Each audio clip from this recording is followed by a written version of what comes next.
Well, hello, Texas FCA. It's Coach Keenum here with the Whiteboard, and I tell you, I'm so excited to be with the guru, the honcho, the infamous, famous DW Rutledge. 21 years at Judson. I don't know how many state championships, but he played deep for a long time, coached 27 years, and then spent 20 years as the executive director of the Texas High School Coach Association. So if there's anybody in America that understands coaching, it's DW Rutledge. Coach, thank you for being here. It's my spending pleasure. time with the Texas FCA staff. You bet. You know, coaching is a unique profession.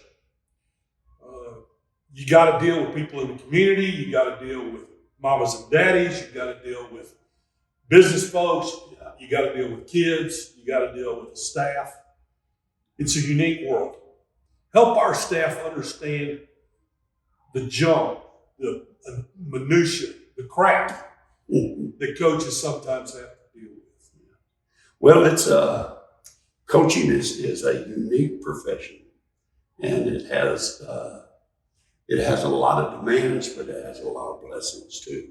And those demands can be, you look at our world today, and there's so many things out there that a coach has to do. There's so many things that coaches are expected to do that is really not things that they've had training to do. I mean, I'm talking beyond the X's and O's, and there's in today's time, there's students flooding into our schools, and they're overloaded with social issues that can really drag them down, and a lot of times coaches are expected to deal with those things, things like dating violence and like fatherless homes, team suicide, or those types of things. Those are the things that I feel like is really important to a coach, and a lot of our young coaches coming into it. Well, and a lot of our older coaches they're not equipped to deal with those things. So they've got those things that are on top of them. Besides, they're trying to win a ball game, and they're trying to make sure that they have a successful season, and they're trying to do all of those things as far as they're putting their off season out, and they've got to be ready to have a good, strong off season to be able to deal with those things they've got. And and I'm talking mainly about head coaches. They've got to make sure that he's keeping his coaches' schedules right, and they're off when they need to be off, and they're teaching when they need to be teaching, those types of things. So that's trying to win is multifaceted. That's right. Absolutely.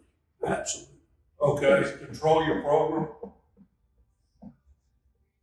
Maybe. Yep. Control your program. Deal with schedules. Parents. Parent meetings. All those types of things. I know coaches, we talk about their time. Describe a day for an assistant coach. Could be at Judson, could be at Ballinger. Yeah. What's a day look like for a coach? Well, a lot of times they'll get there and they'll have morning duty, or cafeteria duty, the first thing in the morning, and then normally they'll go straight from that to their classroom, and they'll have several classes that they've got to prepare a lesson for, and those things. Then there'll be probably his second sport. He's probably coaching the younger kids, or are helping with the second sport. So dealing with the preparation for that, and then the preparation for practice that day, whatever they're going to be doing that day, and then of course practicing with your kids and all of that, and then after practice evaluating. There's things usually that you evaluate. I'm running out of room. Yeah. But those are, and a lot of times you sit down and visit with the staff about what we need to improve on and make sure that we get done the next day before we leave that night. Well, when I was with Jimmy Keeling, we would talk about every player on our team post practice. Yeah. Every player. Yeah. So we would be in there 9 minutes. Yeah. Talking about every single kid. No doubt. And that's part of it. That's what and that's kind of what a coach's life is. It's well, you didn't say anything about driving a bus. yeah, you got to. I forget about that. You didn't say anything about grading papers. Yeah, I'm spoiled on those things, Steve. Yeah, most of those head coaches don't do that stuff, right? Yeah. Well, needless to say, the coaches' day could start 6 o'clock and not be over till 8 o'clock. Yeah, no And doubt. that didn't include a game day where they'd have to travel maybe. And then what you do on the weekends as far as what we're talking about. Well, it doesn't matter really any sport. You're going to have weekend. That's right. Your weekends. You're going to be doing it. There's going to be maybe one season that you may have a little bit of time off. What effect does this have on a family? Well, it does have an effect on a family, and it's important for the coach to manage that. Coach Wacker used to tell me, DW, your family's important, you need it, but it's the quality of time that you spend with your family, not the quantity of time that you spend with your family.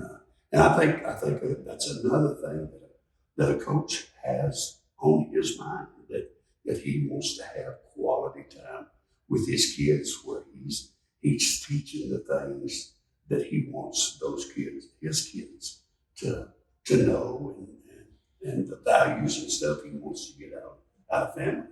You made me think there, you talk about social issues, really and truly, it's being daddy. Yeah, and absolutely. mom. That's right. And then at some point, you want to make sure that you're doing the same thing with your kids. Yeah, absolutely. There's a lot of things there that coaches keep getting thrown at them, but just the practical time demands. And we really didn't even talk about summer, like 7-on-7 leagues, and now they've got conditioning things that are going on in the summer. That when we started, that was not possible. UIL said, you're not doing that kind of stuff. Yeah. But now it's almost year-round. Yeah. Where kids are engaged and the coaches are involved. So being able to try to find time for a coach when they're willing to do all this, and then be an FCA huddle coach. Yeah. This guy or gal deserves a gold star because they're going way above and beyond. And I've always said that, and I've always told coaches that, FCA is a coach's and parents' best friend. Yeah. FC people that work with the FCA and do the things that FCA does, they're our best friends. They're the ones that can help us with some of the things that we don't have, that our young coaches don't have the training or don't know how to handle, that they can learn how to handle through FCA. A guy or gal that's been a mom and dad, taking kids, graybeards kind of, can help with some of these kind of things. But young coaches, you're right, it's a struggle for them. Yeah. I got to hear some guys talk the other day about, and I know when you guys were doing off season the same way, the bells go to ring, and you guys, they had to be there dressed in their spot ready to go pretty quick. Before the tardy bell rang. Before the tardy bell rang. For a big school, that's kind of hard to do. That's hard to do. Because why? You got to milk every minute because I only got 50 minutes, or 55 or whatever it was in your schedule. I got to get every second. I got to get every rep on the bench or squat I can get. I got to get every 7-on-7 rep I can get. We're going to spend a lot of time talking about our physical part, and we're going to work hard on training them mentally because we want them to know to expect and react and all that kind of stuff. But the one muscle we train the least is that one. Yeah. And that's where I think we can help because it relates to those things. Yeah. It relates to those things as well as far as issues trying to win and dealing with social stuff. So making sure we give coaches tools that can help coach the heart. Yeah. And then talk about best friend. That's right.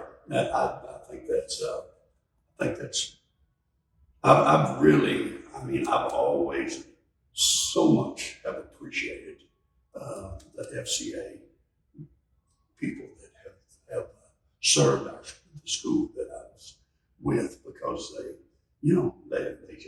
they help you get something that's most important that sometimes as coaches we don't see it as most important.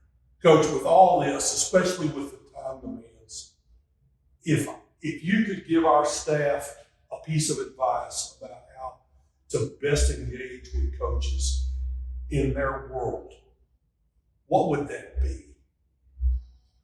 Well, coaches do when you was talking about, they trying to squeeze as much as they can into that 55-minute period that they have as far as athletics, that athletic period, and they do the same thing with after school practice and all of those things.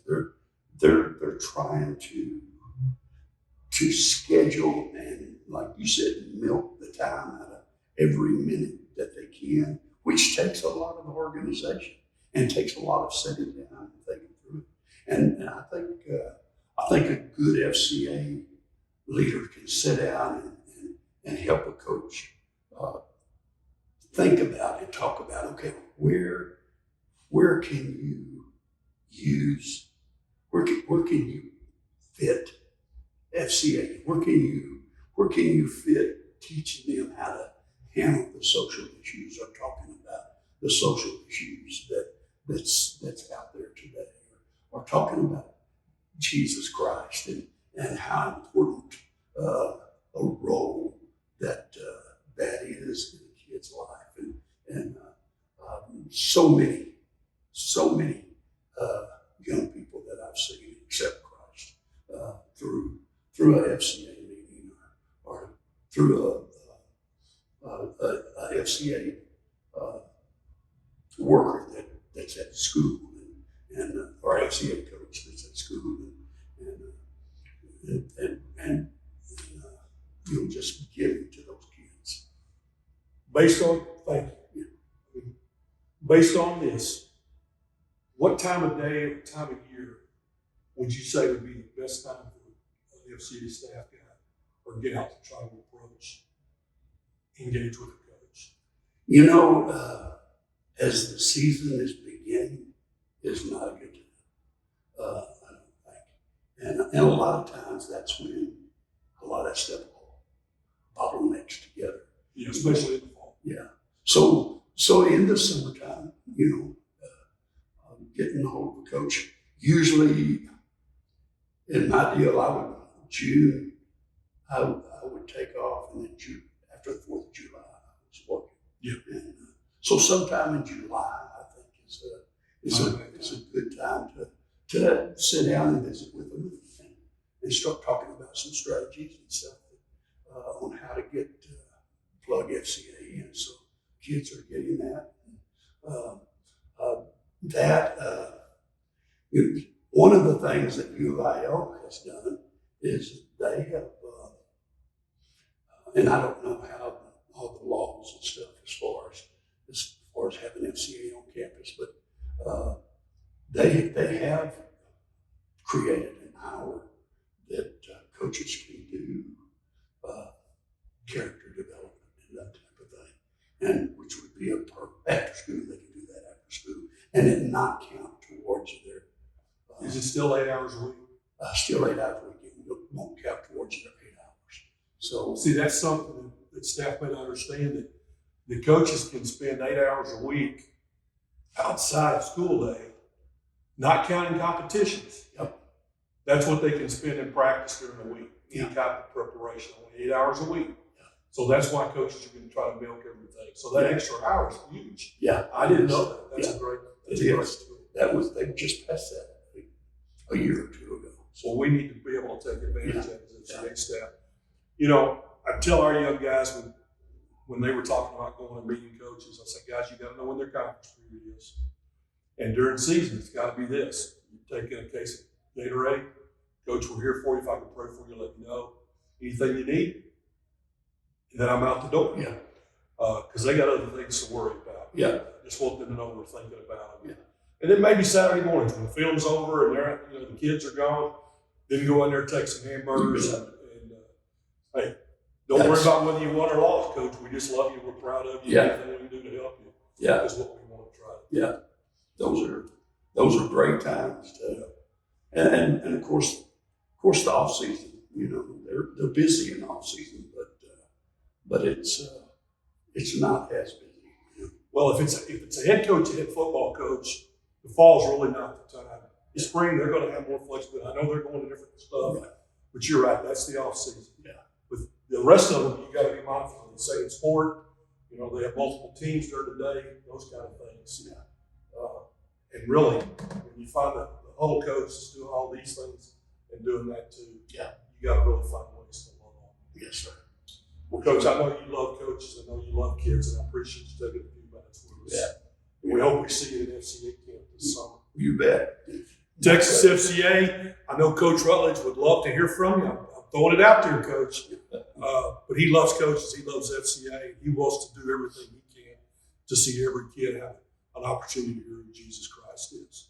Thanks for your time. Thanks. God bless Appreciate you. it. Oh, I'll do that.